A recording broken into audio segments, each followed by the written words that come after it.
Albert Einstein foi expulso de várias escolas por mau comportamento. Era tido como preguiçoso. Walt Disney desenhava o tempo todo. Era repreendido e questionado por seu pai, que não via o menor valor naquela atividade. Eric Clapton foi expulso da escola onde estudava, porque ele só se interessava por música e um dia tocou um instrumento musical dentro de sala de aula. Rafaela Silva, judoca brasileira. Nádia Comaneci, ginasta romena. Ambas campeãs olímpicas. O que elas gostavam mesmo era das atividades ao ar livre. Rafaela, jogar futebol com os amigos na rua. Nádia, subir em árvores. As nossas crianças não estão aqui para se ajustarem e corresponderem às nossas expectativas. Elas não estão aqui para serem e fazerem aquilo que a gente idealizou internamente. Enquanto a educação tradicional, seja aquela que acontece dentro de uma casa, seja dentro de uma escola, insiste nos padrões de comportamentos, resultados e desempenhos, as nossas crianças seguem nascendo com potências as mais diversas, que vão demandar possibilidades também as mais diversas. Agora, saindo do mundo dos geniais e aterrissando aqui no cotidiano, se discutindo nas nossas casas, eu queria contar para vocês um pouquinho do que eu vivi e vivo por aqui. Um dia eu escutei do meu filho mais novo, de 3 anos, a seguinte fala: "Mamãe, eu quero falar com o Deus para desfazer a noite." "Por quê, filho?" "Porque eu não gosto de dormir." Quando ele disse isso, a gente estava abraçadinho no escuro para mais uma saga, que são os momentos antes do sono chegar. Ele resiste até o último minuto para se entregar ao descanso. Acorda entre 5 e 5 e meia da manhã já gritando: "Mamãe, tá de dia!" E eu, naquele desespero, com uma sensação de areia nos olhos, tento despistar e falo: "Não, filho, tá de noitão ainda, dorme mais." Mas nenhum esforço meu nesses momentos funciona, porque quando ele acorda, já está pronto para a vida. Com ele, eu fui sendo apresentada a um mundo diferente do que até então eu estava acostumada. O meu filho não começou a andar, ele começou a correr. Eu não sei qual é a sensação de passear com ele num carrinho de bebê, porque ele nunca se satisfez dentro de um, a não ser quando era recém-nascido, claro. Ainda bebê, pequenino, de colo, jogava o seu corpinho na direção que os seus olhinhos queriam desbravar. Com ele, eu comecei a entender visceralmente aquilo que eu escutava das mães que me procuravam no consultório para dizer dos desafios que viviam com os filhos, que não eram bem como as crianças que elas conviviam e que sempre escutavam coisas assim: "Mas esse menino não para nunca? Tá ligado no 220? Como você aguenta? Isso não é normal. Já pensou em levar numa neuro para tomar um remedinho e acalmar um pouco?" Se eu tivesse que escolher uma palavra para representar as crianças de uma maneira geral, essa palavra seria movimento. A forma natural que uma criança tem de apreender o que ela vivenciou, de se expressar, de entender o mundo, essa forma é se movimentando, experimentando livremente. Movimento não é sinônimo de doença, patologia ou transtorno. Movimento é potência, vitalidade, sede de vida. Preocupante não é aquela criança que está o tempo todo fazendo alguma coisa, mexendo, desbravando. Preocupante é aquela criança que anda quietinha demais, que já não inventa ou brinca com a imaginação e o próprio corpo. Eu, Cecília, tenho uma criança do movimento na minha casa. O Ian, meu filho de 3 anos, é aquela criança que, aos olhos críticos dos adultos, não para. É aquela criança que, quando senta para almoçar, dá 2 colheradas, corre em volta da mesa, senta de novo. É aquela criança que, quando vai assistir algo na TV, está pulando no sofá. É aquela criança que, quando vai brincar com terra, com tinta, precisa pegar e passar no corpo. Suas brincadeiras são mais intensas e desafiantes do ponto de vista corporal. Certa vez uma amiga comentou: "Nossa, ele não para, né?" E eu lembro de ter dito: "Não para." E que bom que ele nasceu nessa família, porque dependendo de onde estivesse, provavelmente já teria ido a um psicólogo, a um neuro e até medicado estaria. Há 20 anos eu recebo crianças no meu consultório de psicologia. E a demanda mais frequente que chega para mim é o atendimento às crianças que são agitadas demais, que não correspondem ao que suas famílias e escolas esperam, que fiquem quietinhas, sentadas e concentradas. Afinal de contas, uma criança assim é impossível, sem limite, só pode ser hiperativa, tem que levar num profissional para dar um jeito nessa agitação de uma vez por todas. Isso é o que eu escuto das mães que me procuram semanalmente no consultório para compartilhar o quão desafiante é não apenas acompanhar essas crianças no dia a dia, porque às vezes falta sim fôlego e paciência, mas sobretudo o desafio de lidar com as críticas e julgamentos vindas dos outros, da própria família, da escola, que insiste que as crianças fiquem 3, 4 horas sentadas, olhando para o professor, copiando a lição.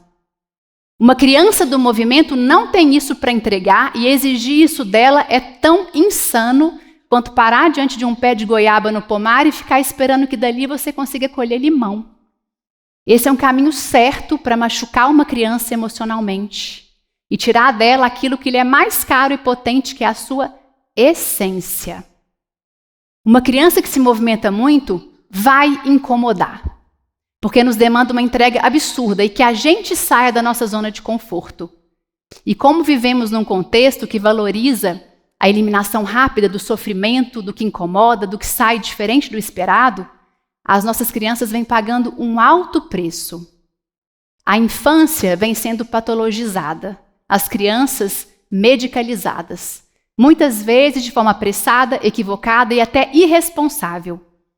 No estudo comparativo de 9 anos, de acordo com dados da Anvisa, no ano de 2020 houve um recorde na compra de psicoestimulantes no Brasil, estando dentre eles o metilfenidato, que é utilizado no tratamento do TDAH, transtorno do déficit de atenção e hiperatividade. No estudo publicado em 2019 aqui no Brasil, foi identificado um boom nos diagnósticos desse transtorno. E dentre alguns dos motivos encontrados nesse estudo que justificam esse aumento estão cobrança excessiva exercida por pais e educadores por um melhor desempenho acadêmico das crianças e erros nos diagnósticos, feitos de forma apressada e descontextualizada, o que mobiliza, consequentemente, prescrição indevida de medicação.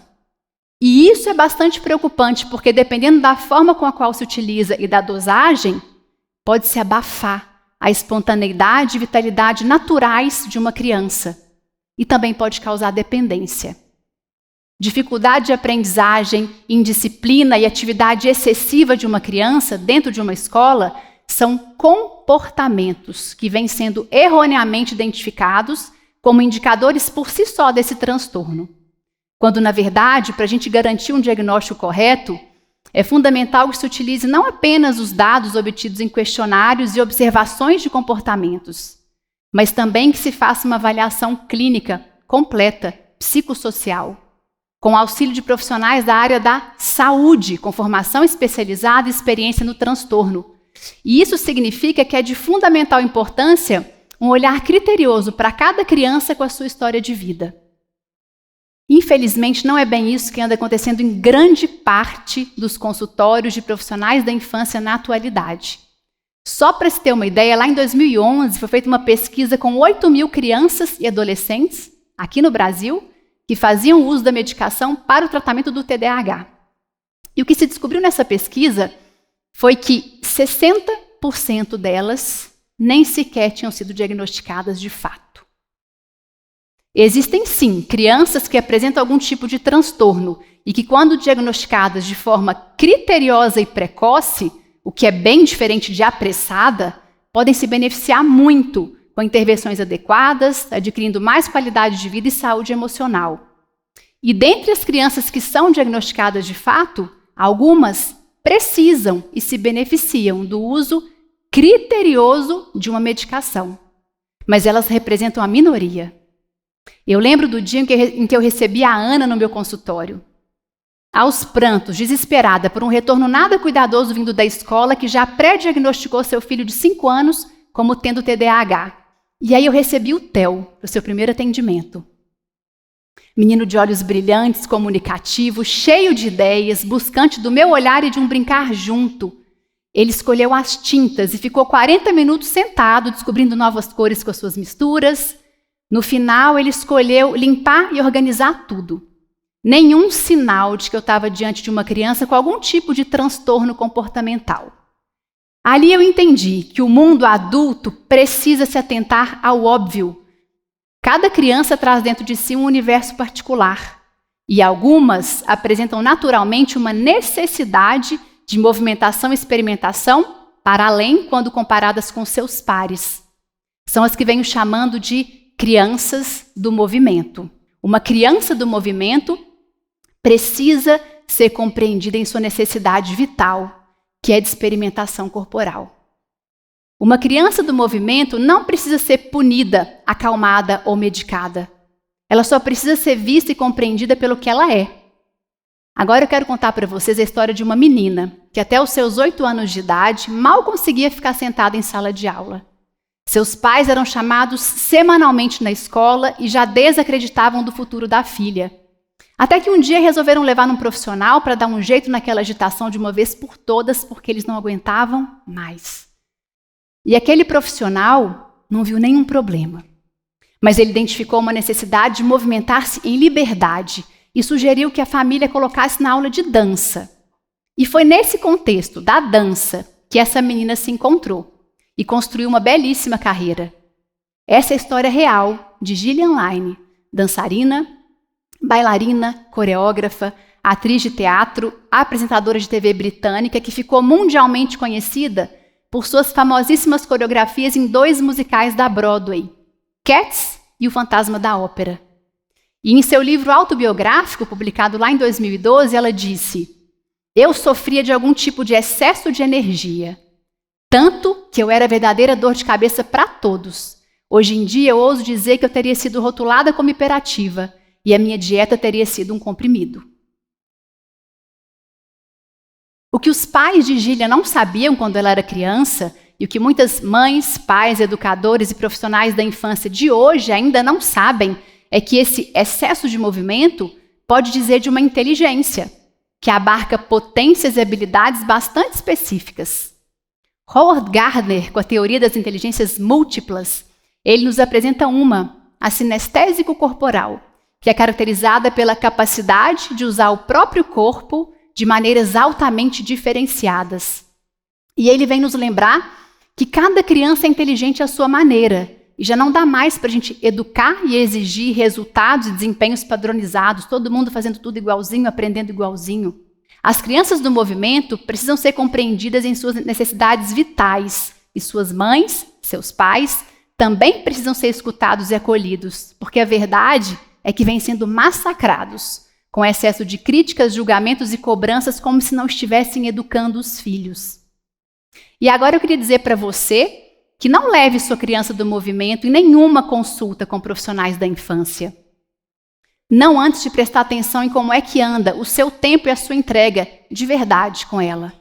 Como é que anda a sua escuta e comunicação com a sua criança? Existe acolhimento e validação dessas necessidades ou o tempo todo é punição, correção, repreensão? A escola aceita a sua criança como ela é? Se não, eu sugiro que repense, porque a escola é o mundo que a gente escolhe apresentar para os nossos filhos. Tudo isso faz uma tremenda diferença na forma com a qual a sua criança vai sentir com ela mesma, em como ela vai se expressar, se comunicar e se comportar com você. E se você, que é mãe, que é pai, identificou alguma falha nesses pontos que eu trago aqui, e certamente vai identificar, porque a verdade é que a nossa vida real ela é bem diferente do mundo ideal de criação e educação de um filho, né? Mas se você identifica alguma falha, faz o seu movimento e o seu esforço de ajustar isso primeiro. Depois, se necessário for, aí sim, busca um profissional para te ajudar e para te orientar. Eu lembro, quando ainda estudante de psicologia, eu fazia estágio na escola de educação infantil dos meus avós paternos. Uma escola linda, que tinha criança, seus interesses e necessidades como centrais na proposta pedagógica. E a gente recebeu uma criança de 8 anos, que já tinha sido convidada a se retirar de 3 escolas de Belo Horizonte, porque não parava quieta, fazia muita bagunça e causava transtorno na relação com professores e colegas. E a minha avó me orientou para que eu ficasse por conta dessa criança, fora de sala de aula, acompanhando suas ideias, seus movimentos e propondo atividades ao ar livre. E eu confesso que no início eu fiquei bem apreensiva me perguntando, será que é esse mesmo o melhor caminho para cuidar dessa criança? E a minha avó, com toda a sua sabedoria, um dia sentou comigo e falou: Cecília, a disciplina de uma criança não precisa ser forçada. Ela vem naturalmente, com o interesse e a segurança que a gente constrói nessa relação. E eu nunca vou esquecer, quando na terceira semana, fazendo aquilo que a minha avó me ensinou e me orientou, o Antônio chegou na escola, guardou seu material, sentou no seu lugar e ali ficou, dentro de sala de aula, por conta própria, e não saiu mais. Ele tinha, sim, uma necessidade de se movimentar e de ir e vir maior que a dos seus colegas. E como ele era respeitado nessa necessidade e tinha liberdade de vivenciar aquilo que dizia do seu ritmo biológico, surpreendentemente, quando ele saía de sala, ele voltava rápido e participava de forma ativa e interessada do que era proposto. Depois a gente veio descobrir que a gente estava diante de uma criança com altas habilidades, superdotação. Eu também atendo adultos no meu consultório de psicologia, que não sabem do que gostam, no que são bons, quais suas habilidades naturais, suas potências. Adultos inseguros e fragilizados emocionalmente, cheios de sonhos guardados, cheios de medo de viverem a vida como pede e pulsa o coração. Alguns precisam tomar medicação para conseguir dormir. Alguns precisam tomar medicação para conseguir acordar e levantar. Adultos desconectados de quem são, de suas essências. E essa desconexão não aconteceu de uma hora para outra. Uma das fontes está lá, na infância, quando queriam e precisavam falar e expressar, mas tiveram que calar. E o que eu queria dizer para vocês é que é possível a gente criar novos enredos e novos desfechos. Se a gente quer que as nossas crianças se tornem adultos seguros, autoconfiantes, proativos, resilientes, que saibam a que vieram nessa vida, a gente vai precisar abrir espaço para que sejam quem são. Eu fui presenteada pela vida. Tenho uma criança do movimento na minha casa com quem aprendo diariamente. É desafiante pra caramba ser guardiã de uma criança com essa potência. Mas eu já entendi que não é o meu filho que tem que se aquietar. Não são as crianças do movimento que tem que se aquietar. É o mundo adulto que precisa se movimentar para acompanhá-las e proporcionar as condições para que elas sejam quem são. Para que elas possam trazer as suas contribuições a esse mundo em constante transformação e movimento, com demandas cada vez mais complexas. Muito obrigada.